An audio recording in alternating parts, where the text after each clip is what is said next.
last week, I saw an old friend that we used to be really close back in high school. We used to be homies, bro. We did everything together. It was kind of like that bromance thing. But after we graduated, we lost touch. We just weren't as close anymore. He was busy, I was busy, and it was the end of a beautiful relationship. But we did see each other again. I was at Target, and so was he with his now girlfriend. I'm jealous. But,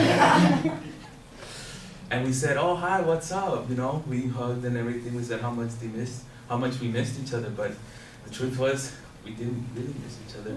Otherwise, we would have reached out to each other beforehand. I can live for 3 months on a good compliment. It's a quote by Twain. After we finished conversating, he said, "You're looking really good, man. You know, have you been working out or have you been running?" Now, I don't know if he meant it or not, but what I do know is that he noticed that I had been, you know, doing exercise. And that's all I got from that conversation. I was jittery, I was happy, and it's just because of that single compliment.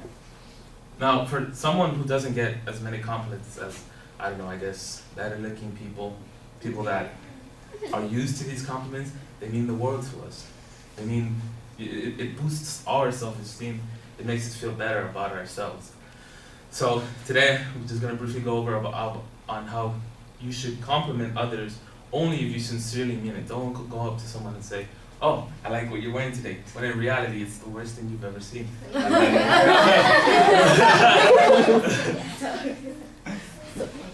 And if you don't have a sincere compliment, just don't say anything.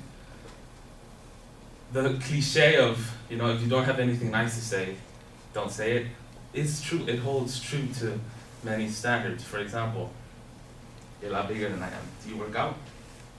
Yeah. Good job, keep it up. I meant that because he's big, he's working out, and he's looking good. No.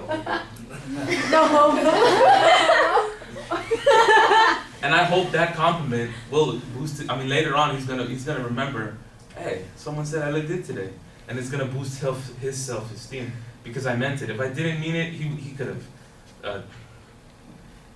He would have been able to tell if I meant it or not. And that's why whenever you see someone, try and compliment them. Try to bring out the good in other people. Try to just be more, not energetic. I don't want to like tell you to be one of those happy people that always dance around and just so happy, but just try to be more sincere. If you mean something, tell it to them only if it's good. If you have bad opinions, keep it to yourself. It will mean the world to someone if you compliment them and you tell them that they're beautiful and they're just a compliment, and everything will just be better because the world needs less hate and more love. So my 2 points were compliment someone and only if you mean it. Don't lie to someone. Don't try to just make small talk. Sincerely tell them what you mean, only if it's good. Thank you very much.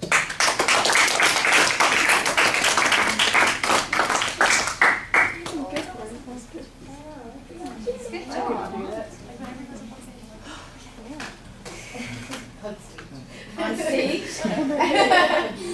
Where were we? It's always on stage. On stage. Why do you look so good? She's 7. I'll pay you. How much do you want? Do I need? I don't know. Yeah. Or take up her birthday. In May 11th. So never mind. Or your brother's sister. Ow! I'm not gonna take her on Mother's Day. Yes, it's hard. Well, I'm not gonna take her on Mother's Day. really. I'll take her in May. Maybe if you hit like your head, My maybe it friend will. invited me to a UCLA frat party, and I'm Well, like, I'm off today. why would I go Saturday. there? Don't I have don't a date on my know previous anyone there. Well, I'm just taking the holidays off.